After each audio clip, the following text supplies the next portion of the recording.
Guys, welcome to my channel learn with Shweta.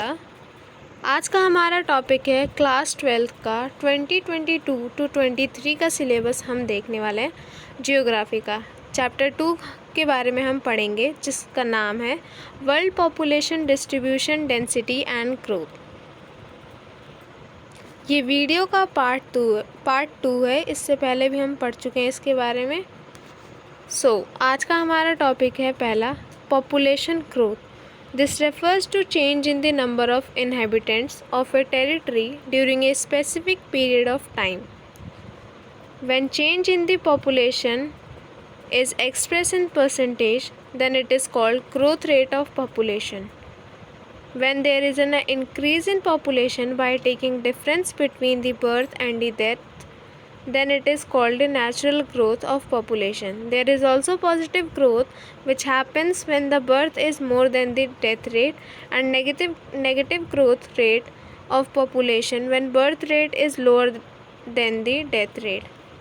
तो इसके अंदर बोला गया है एक स्पेसिफिक पीरियड के टाइम में जब नंबर ऑफ इनहेबिटेंट्स, जो वहाँ के निवासी हैं, जो चेंज होते हैं किसी एरिया के, उसे हम पॉपुलेशन ग्रोथ रेट कहेंगे।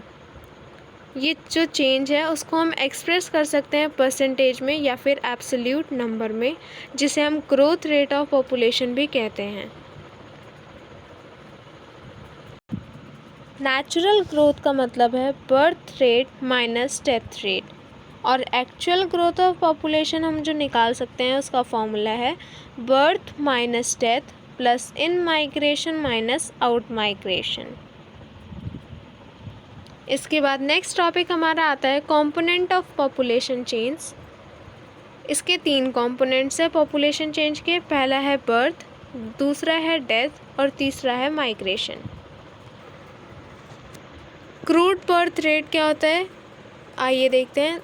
The number of births in a year per thousands of population is express as the crude birth rate. इसका फॉर्मूला है कैलकुलेट करने का इसे CBR equals to BI/P into 100, जहाँ पे BI का मतलब होता है लाइव बर्थ एक पर्टिकुलर ईयर में, और P जो इंडिकेट करता है वो है मिड ईयर पॉपुलेशन किसी एरिया का। अब क्रूड डेथ रेट क्या होता है, the number of deaths in a year per thousands of population is express as the crude death rate. इसको कैलकुलेट करने का फॉर्मूला है CDR equals to D/P into 100, जहाँ पे D जो है वो नंबर ऑफ डेथ्स है और P जो है वो मिड ईयर पॉपुलेशन है। इसके बाद तीसरा जो हमारा आता है वो है माइग्रेशन। जो माइग्रेशन का मतलब होता है कि एक जगह से दूसरी जगह कितने इंसान गए हैं। जो माइग्रेशन होता है वो लोग जो एक जगह से दूसरी जगह जाते हैं उसे हम माइग्रेशन कहते हैं। ये परमानेंट भी हो सकता है, ये टेम्पररी भी हो सकता है, और ये सीजनल बेसिस पे भी हो सकता है, यानी कि सीज़न के बेसिस पे migration. The place they move from is called place of origin and the place they move to is called place of destination. इसका मतलब है कि जिस जगह से हम जाते हैं उस जगह को हम प्लेस ऑफ ओरिजिन कहेंगे, और जिस जगह पर हम जाते हैं रहने के लिए उसको हम प्लेस ऑफ डेस्टिनेशन कहेंगे। कुछ फैक्टर्स जो माइग्रेशन के ऊपर प्रभाव डालते हैं वो है पुश फैक्टर और पुल फैक्टर्स। तो आइए देखते हैं पुश और पुल फैक्टर्स क्या होते हैं। पुश फैक्टर होता है Push factors make the place of origin seem less attractive for reasons like unemployment, poor living condition, political turmoil, unpleasant climate, natural disaster, epidemics, socio-economic backwardness। जो पुश फैक्टर होता है वो place of origin को, यानी कि जहाँ हम रह रहे हैं अभी, उसको लेस अट्रैक्टिव बनाता है। जैसे कि कुछ रीजंस हो सकते हैं, जैसे अनएम्प्लॉयमेंट, या फिर लिविंग कंडीशन जो है ख़राब है, या फिर वहाँ का क्लाइमेट अच्छा नहीं है, या नेचुरल डिज़ास्टर जो है वो बहुत ज़्यादा ही हो रहे हैं, या सोशो इकोनॉमिक पिछड़ापन। इसके बाद दूसरा फैक्टर जो है वो है pull factor. The pull factor make the place of destination seem more attractive than the place of origin for reasons like better job opportunities and living condition, peace and stability, security of life and property and pleasant climate. जो पुल factor होता है वो place of destination को ज़्यादा attractive बनाता है as comparison to place of origin. इसके कुछ रीज़न्स हैं, जैसे कि वहाँ पे जॉब अपॉर्चुनिटीज़ ज़्यादा बेटर है या ज़्यादा अच्छी है, और जो लिविंग कंडीशन है लोगों का वो भी अच्छा है, और लाइफ में मतलब सिक्योरिटी भी है वहाँ पे, और प्लेजेंट क्लाइमेट भी है। नेक्स्ट टॉपिक हमारा आता है trends in population growth. Trend shows that initially growth of population was very slow, but after the improvement in science and technology, there had been tremendous growth in the population, which is called population explosion. इसके अंदर बताया गया है कि पहले जो population की growth थी इनिशियल स्टेज पे वो बहुत ही स्लो थी, पर धीरे धीरे जैसे जैसे इम्प्रूवमेंट आती गई साइंस और टेक्नोलॉजी में, उसकी वजह से एक ह्यूज अमाउंट ऑफ पॉपुलेशन जो है वो ग्रो करने लगी, जिसको हम पॉपुलेशन एक्सप्लोजन भी कहते हैं। In every 12 years 1 billion people were added. Increase agriculture and industrial production, inoculation against epidemics, improvement in medical facilities have reduced the death rates. इसके अंदर बोला गया है कि हर 12 साल के अंदर 1 बिलियन पॉपुलेशन जो है वो बढ़ती है, जिसकी वजह से एग्रीकल्चर और इंडस्ट्रियल जो प्रोडक्शन है वो भी इंक्रीज़ हुआ है, और मेडिकल फैसिलिटीज़ अच्छी होने की वजह से जो डेथ रेट है लोगों की वो बहुत ही कम हो गई है। नेक्स्ट टॉपिक जो है हमारा आता है doubling time of world population. Developed countries are taking more time to develop their population as compare to developing countries.